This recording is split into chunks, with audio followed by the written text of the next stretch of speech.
our second speaker is Ashlee from RentMoola. Hi. So basically I'm going to speak with you guys about RentMoola today, which is an innovative online secure platform, and what it does is it marries the fintech market with the property market. So it's about being bespoke and allowing individuals to pay their rent using credit card and debit card online. A bit about the background of the company is it started in Canada, and it actually was founded by an individual who at the time was living in Shanghai and paying his rent using cash. The platform then moved over and sort of became live for the North American marketplace, who, unlike in the UK and other parts of Europe, still use checks to pay rent. So we've been operating there since about March of 2012, and this past August we moved over to the UK. I'm going to take you through a little bit of the property and rental marketplace here and where we think that there's an opportunity, or we see an opportunity. So as many people know, property is a very hot topic in the UK. This is just talking about the shift and the movement from people being homeowners to renters and the age in which they are now buying their first home. So a proportion of London's living in the PRS sector, which is the private rented sector, is going to be moving from 25% to 37% in 2015. In the UK, the average first-time home buyer right now is 36 years old.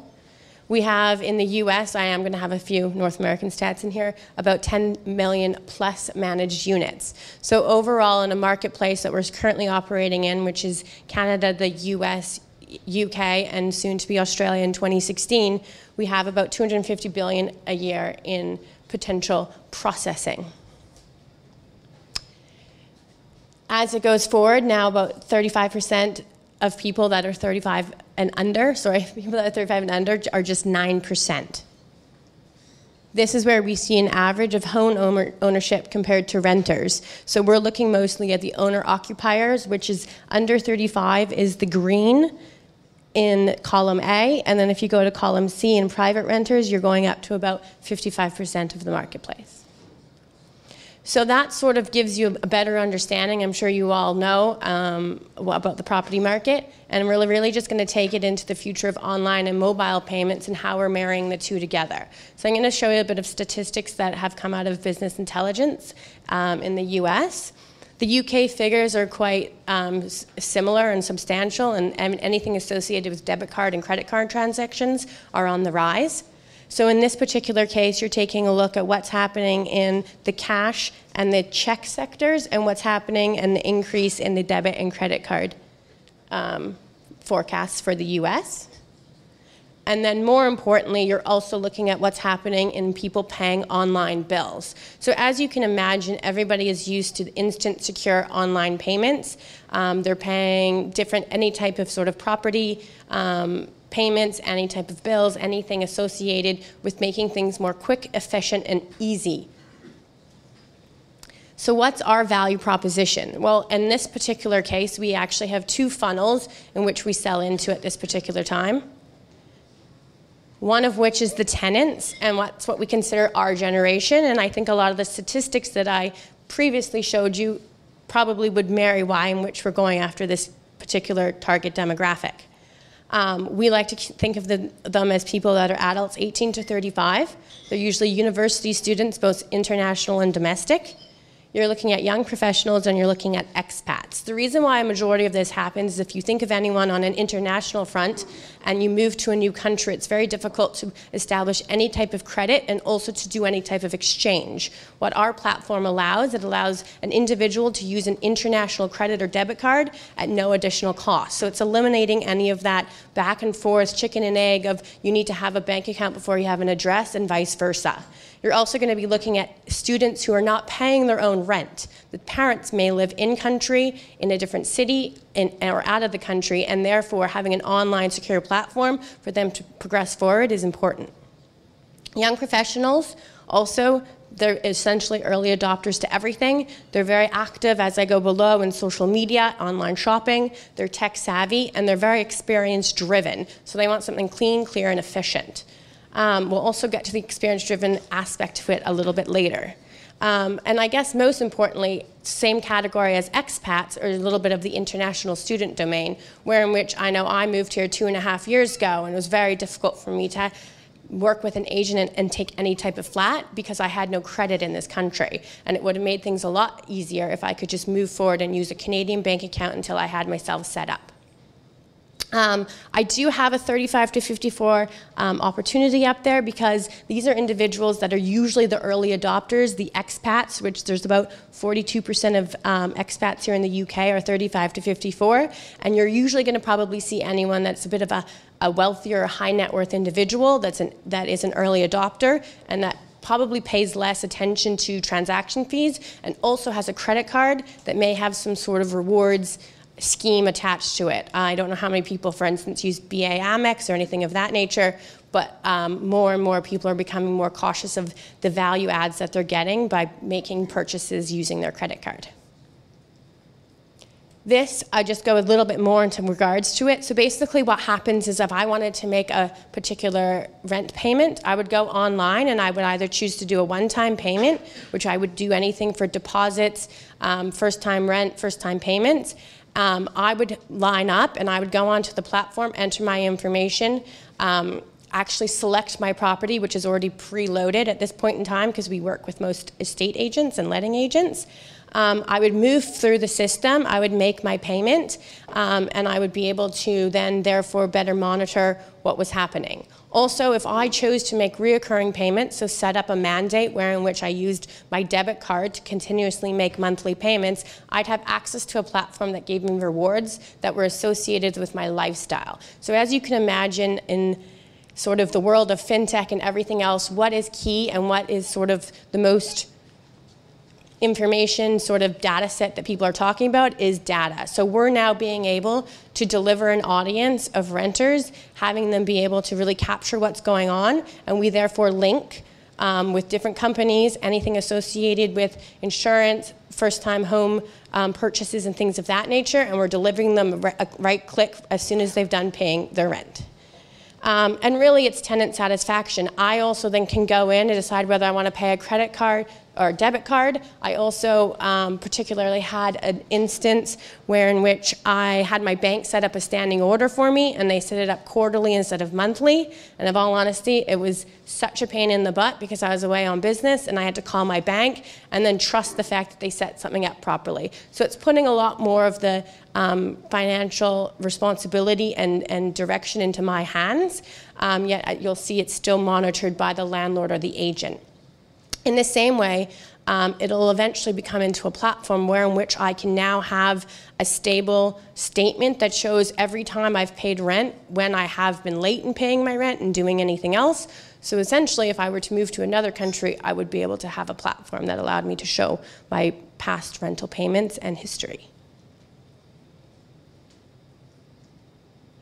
So this is where, if you can see this correctly, so right now we're actually targeting agents and property managers, and as you can imagine, it's based on numbers. We're a new company and it's a lot easier to sort of penetrate into a letting agent office, have their negotiators explain our platform and use it, as well as on a property management front. This doesn't have to just be for tenants, but landlords can also go back and pay any type of fees to the agents as well. It can also be done for ground rents and other things of that nature. And as you can imagine, as we grow as a platform, the more capabilities we have to have people pay through it. So really our clients are letting agents, student accommodation, PRS, property managers, service apartments, and the list continues, corporate lets, things of that nature. We then also we're a software platform essentially, so we work with the other software platform and accounting softwares in which we allow agents to better reconcile their records, have notifications of late payments, and really just have a seamless integrated platform that I guess speeds up the process and allows it to be better monitored. And in the end, in this competitive marketplace when it comes to letting agents, obtain more tenants. So here it is. It's a secure back-end platform that actually currently is of no cost to the particular agent or property manager. There's a payment monitor and a communication tool. So at any point, if you're going to be seeing late or declined payments, not only you as an agent get an email, but the tenant does as well. This has also been flagged as an excellent opportunity to do a soft introduction, as it's a pain point when in which you're going to have to call someone to let them know that they owe you money. That's also where our one-time payment opportunity comes into play, that if someone was having issues with their system, they could move forward. At the same time, they're just going to be able to have, as I mentioned before, the seamless integration. Many of them have the inventory management, sort of property management control, where in which they're able to tag particular payments to different properties and to different tenants. They're going to have a summary and a history of how in which a tenant performed. Therefore, if you're looking at any type of renewal, whether it be 6 months or a year later, it's a lot better to have an understanding of how this tenant is treating the property. And then as well, in regards to obtaining international type students or expats, you're also letting them pay, like I had mentioned before, with an international card. I then sort of went into the whole experience-driven side of things, and this is where we're coming up to delivering qualified and targeted audience. In this particular case, we call it RM Smarter Living, where in which someone's going to potentially have a one-click platform that they choose to have their rent payment come out, and then they want house cleaning, then they want wine delivery service, they want taxi services and things of that nature. And this is going to expand, as I mentioned before, into the insurance and anything else and any other type of business or company that wants renters delivered to their doorstep. So our revenue model, as I know this is probably going to be a question, is that we actually have, on a global scale, we have transaction fees, and the transaction fees are competitive. You can pay with Amex, Visa, and MasterCard, all for 2.75%. Here in which we were talking about EasyJet earlier. I guess you could take that whole industry as an example as to what we're trying to do with property. A lot of times when you're making a purchase, you can choose, or for an airline, you can choose a debit card or a credit card option, and when you choose credit card, people are used to that service or that fee transaction. So that's generally passed along to the tenant, and then obviously a margin of that comes to us as we're work with a processor.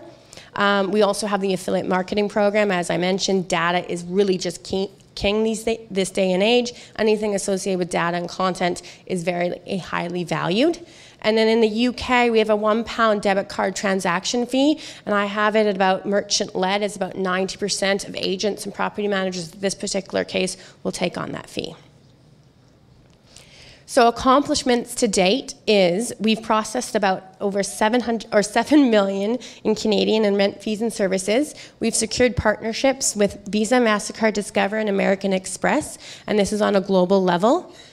We have secured partnerships with Optimal Payments, who's our processor. When we look at global expansion, basically in March of 2012, this platform launched in Canada. We then moved to the New York and the US marketplace, and this past August, we launched here with Winkworth.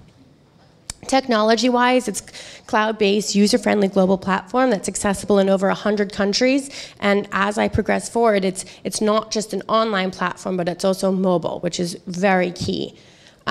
We are building it to be scalable. Right now we are processing in 3 major currencies, and we have options to obviously progress forward from there. And then we're doing some major property software integrations, first starting in Canada, which is Yardi, and that's about 90% of the marketplace. Then we're moving here to the UK and the US with who we've deemed one of the larger property integration software programs. Our future growth is obviously we're looking to put this as build an API and white label the product, as we are the user experience. As I mentioned, data is king. User experience will make you or break you as a company. So you're wanting to make sure you have the least amount of click-throughs as possible and seamless as possible platform. We're eventually going to have something that's RM everywhere, so that's taking it out of an even agent's hand and having the tenant search their property being based on the agent already having the property on the website, and a tenant being able to push and ask a landlord to list on there, and or vice versa. So where in which we basically anyone at any given point can use our platform. We have global expansion, as I mentioned before, which is looking at about 2016. We want to become a payment facilitator, therefore our revenue model is going to improve because we're eliminating the middleman. And we would look at RM co-branded cards. This is much more, in this particular case, a North American product, as it's much more popular. We do have close relationships, and I've sat down with MasterCard here as looking at prepaid cards and things of that nature. But essentially what we're wanting to do is just expand our brand. I guess on a very bigger picture, about 2 months ago, I also sat down with the managing director of Nectar. So as you can imagine, we're starting in on a scalable level where we have an affiliate marketing program and we're delivering renters. But if you push that forward, basically for every, the amount you spend on your rent payment is the amount you're getting back in different types of loyalty rewards programs. You can see an even bigger platform for that. So basically, we're just looking at doing an RM Smarter Living platform where we're rewarding both the tenant, the landlords, and making the whole system a lot more seamless, secure, and effective. That's all.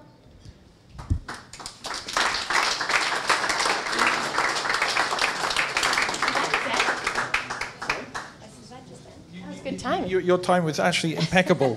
It clicked over just as you finished. Do we have any questions for Ashlee? Thank you for the presentation. 2 questions. Yeah. So you have, who's the client, the tenant or the landlord? At this point in time, it's going to be driven that it's the, well, it's a multi-user platform. So you're going to have the tenant is our end consumer and is really where this platform is going to be driven towards. But there's a lot of system capabilities and, I guess, program capabilities and monitoring capabilities that service the landlord or the agents as well. Other question is regarding your fee. You did not talk at all about FX or international transaction in it. Yeah, so what happens is it's obviously the currency is going to be pushed over, and that's driven by the tenant's bank. So it's the same way that if you're making, so you don't have an additional fee on top of, if I paid with my credit card, there's no additional fee off of the 2.75%, but whatever your bank is going to charge you as the FX is going to be the flat fee. So it's probably going to be an additional... Well, there's always going to be, like, we can eliminate FX, but we're not having to then double service charge you for the sense of using a card that isn't of the country's currency. Okay, thank you. Come on, Dan. There you go. Hello. Hi. As a under 35 private renter, I tend to pay my rent through direct debit. Mm-hmm.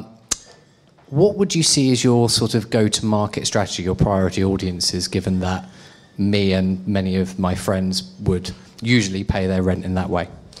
I mean, I think that's actually a really good question, because what we have to do as a company that's building a brand is we're really going to have to go to the marketplace and showcase the ease and convenience and what you would do to switch over. So that's why at the beginning we're going to have to be quite targeted. I'm going to say you're an under 35 renter that... Thanks very much. that's most likely used to paying everything associated with that. So we either A, build our brand and our credibility to be strong enough. B, we work with you to, within your community and target you to have either a reward or a perk that is attractive enough to have you do that, and or we service that initial demographic that's associated with the international student or expat community. But it's really the scalability of any, it's the same way as you first learning to use, well, maybe not Facebook, it's an example, but probably even that online shopping mentality where I know for myself a few years ago, I was like, I didn't get it. And now, I mean, other than today with Cyber Monday, I'm sitting on the internet being a lot more comfortable with it. So that's really the credibility aspect that we build. Thanks. Okay, Ashlee, thank you very much. Thank you.